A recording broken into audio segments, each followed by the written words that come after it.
Vale, en este vídeo voy a hablar sobre la historia de España. En primer lugar, comentar que la península ibérica ya estaba habitada miles de años atrás, durante la prehistoria.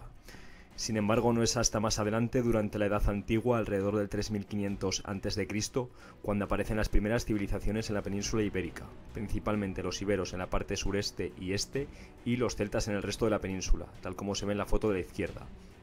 Destacar que estas dos civilizaciones habían llegado a la península por Europa, a través de los Pirineos.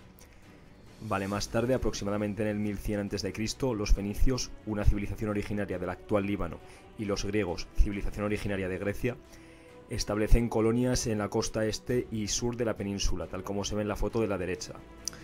Más adelante, en el 228 a.C., los cartagineses, civilización originaria del actual Túnez, invaden la parte sur de la península, tal como se ve en la foto de abajo.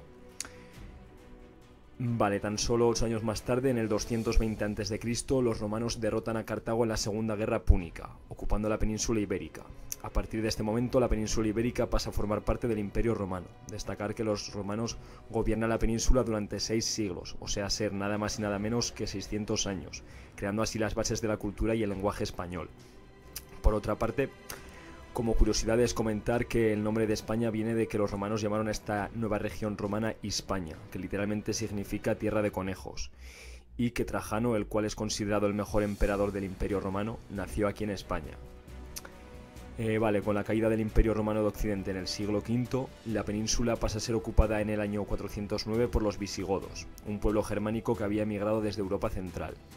Destacar que más tarde, en el año 587, el rey visigodo español Recaredo se convierte al catolicismo, con lo que ese año el pueblo visigodo pasa a ser católico. Vale, en el año 711 los musulmanes ocupan casi toda la península ibérica, lanzando una invasión a través del estrecho de Gibraltar. A partir de ese año los moros permanecen en España durante más de 7 siglos, más incluso que los romanos. Sin embargo, los cristianos, los cuales se encontraban exiliados en la parte norte de la península, van ganando fuerza generación tras generación, empujando poco a poco a los moros hacia el sur.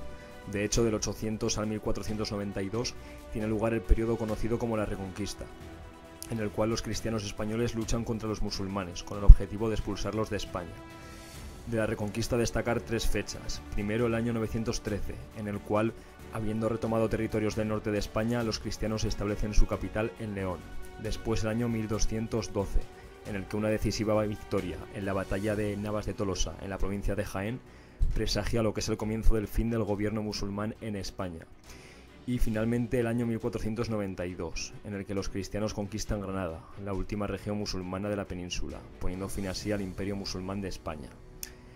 Destacar que durante los años de ocupación musulmana los cristianos se dividen en varios reinos, tal como se ve en la foto. Estos reinos son el reino de Castilla, el reino de Aragón, el de León, el de Cataluña y el de Navarra, aunque finalmente se acaban imponiendo al resto los dos más importantes, el de Castilla y el de Aragón, tal como se ve en la foto de la derecha.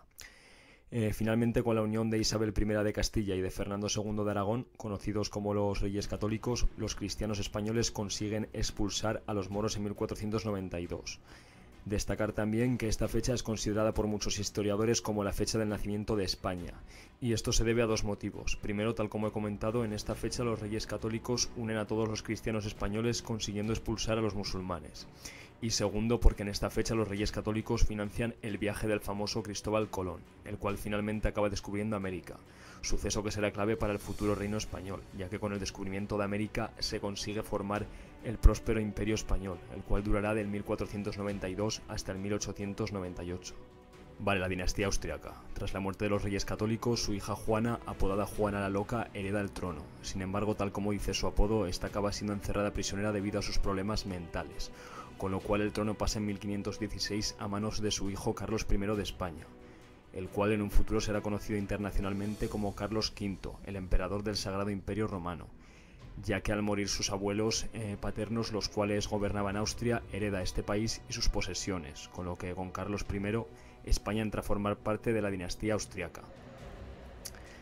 Vale destacar que al comienzo de esta dinastía, durante el reinado de Carlos I y luego de su hijo Felipe II, España se encuentra más poderosa que nunca. Sin embargo, en 1588 la Armada Española, la cual era la armada más poderosa del momento, de hecho se le llamaba Armada Invencible, es derrotada por la inglesa, en parte debido también a una tormenta que acaba destrozando gran parte de los buques españoles. A partir de ese momento, a partir de 1588, España va decayendo poco a poco, en parte ya no solo por la destrucción de la Armada Invencible, sino también por la inflación creada debido a las ganancias en América, por la piratería y por varias guerras.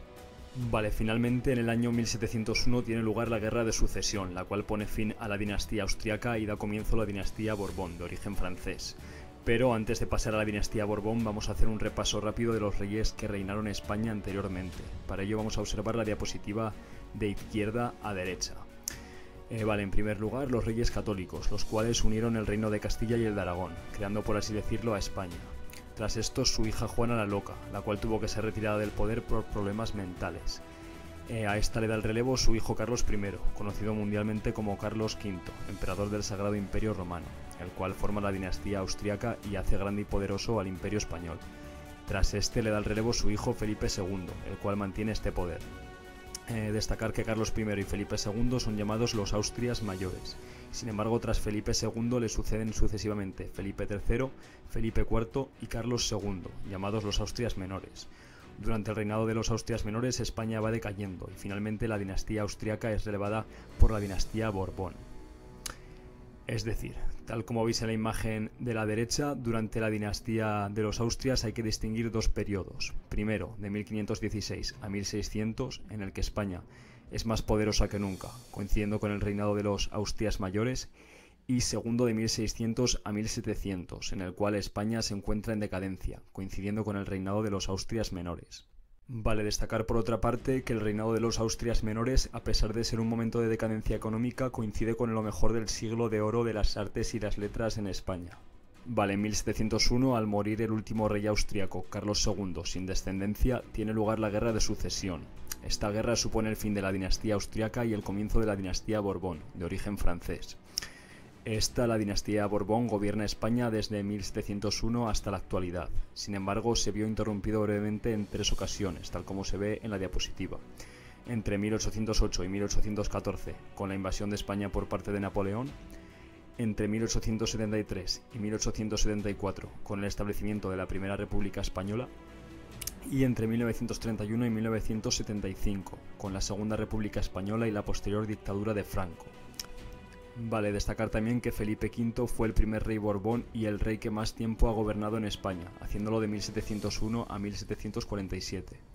Vale, volviendo a la línea del tiempo, tal como he dicho, entre 1808 y 1814 tiene lugar la invasión de España por parte del famoso emperador francés Napoleón.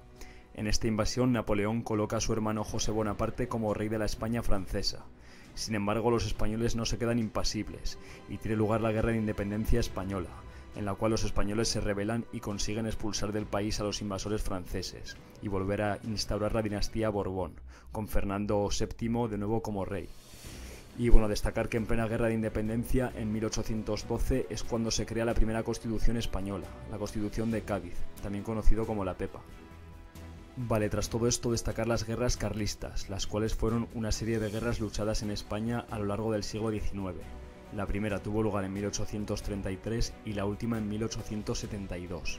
En ellas, 2 facciones de Borbones lucharon entre sí por el trono, tras morir Fernando VII. Por una parte, los isabelinos, partidarios del reinado de la hija de Fernando VII, Isabel II, quien defendía una monarquía más liberal, y por otra parte los sublevados, los carlistas, partidarios del reinado de Carlos V, el hermano de Fernando VII, quien defendía el volver a una monarquía absolutista del antiguo régimen. De hecho, su lema era Dios, patria y rey. Y bueno, destacar que finalmente acaban ganando los isabelinos. Vale, tras todo esto, como he comentado antes, de 1873 a 1874 tiene lugar una breve interrupción de la dinastía Borbón, al abdicar el rey de aquel momento y crearse la Primera República. Sin embargo, esta dura apenas un año. Vale, en 1898 tiene lugar la Guerra Hispano-Estadounidense, la cual España acaba perdiendo, y como resultado de esto cede Filipinas y Puerto Rico a Estados Unidos, y además pierde Cuba, su última colonia americana, con lo cual este año se pone fin al Imperio Español, que como ya he comentado antes duró de 1492 hasta 1898. Vale destacar también de 1923 a 1931 la dictadura de Primo de Rivera, la cual contó con el apoyo de Alfonso XIII, el rey Borbón de aquel entonces, y el cual también fue rey de España anteriormente, durante la Guerra Hispano-Estadounidense y la Primera Guerra Mundial, guerra en la cual España se mantiene neutral.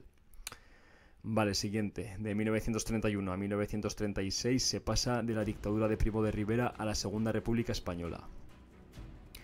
Tras esta le sucede de 1936 a 1939 la Guerra Civil Española, en la que se enfrenta a los republicanos de la Segunda República contra los fascistas, los cuales abogaban por una dictadura militar. Vale, tal como sabemos, finalmente acaban ganando los fascistas y de 1939 a 1975 tiene lugar la dictadura del militar Francisco Franco, coincidiendo a nivel internacional con la Segunda Guerra Mundial y parte de la Guerra Fría. Destacar que en la Segunda Guerra Mundial, al igual que en la Primera, España se mantiene también neutral. Vale, finalmente, tras la muerte de Franco en 1975, empieza el proceso de democratización. En 1978 se crea la Constitución Española y España pasa de ser una dictadura a ser una monarquía parlamentaria, con el descendiente Borbón Juan Carlos II como rey de España. Tras su abdicación, el trono pasa a manos de su hijo Felipe VI, y a día de hoy, en 2024, España sigue siendo una monarquía parlamentaria y uno de los países más poderosos del mundo, gracias en gran parte a la historia de su pasado, la cual os acabo de resumir. Vale, finalmente como bonus voy a nombraros cronológicamente a los presidentes que ha tenido España desde el establecimiento de la democracia. En primer lugar, Adolfo Suárez, el primer presidente de España. Tras este, Calvo Sotelo, el cual tuvo que hacer frente al famoso intento de golpe de estado de Tejero del 23F. Tras él comienza un periodo de intercalación de presidentes del PSOE y del PP. En primer lugar, el socialista Felipe González, el presidente que más ha durado en el cargo. Tras él, Aznar, el cual metió a España en la guerra de Irak. Tras este viene Zapatero, el cual gobernó España durante la famosa crisis global de 2008. Tras este vendría Rajoy y finalmente y a día de hoy Pedro Sánchez. Así que nada, hasta aquí el vídeo de la historia de España.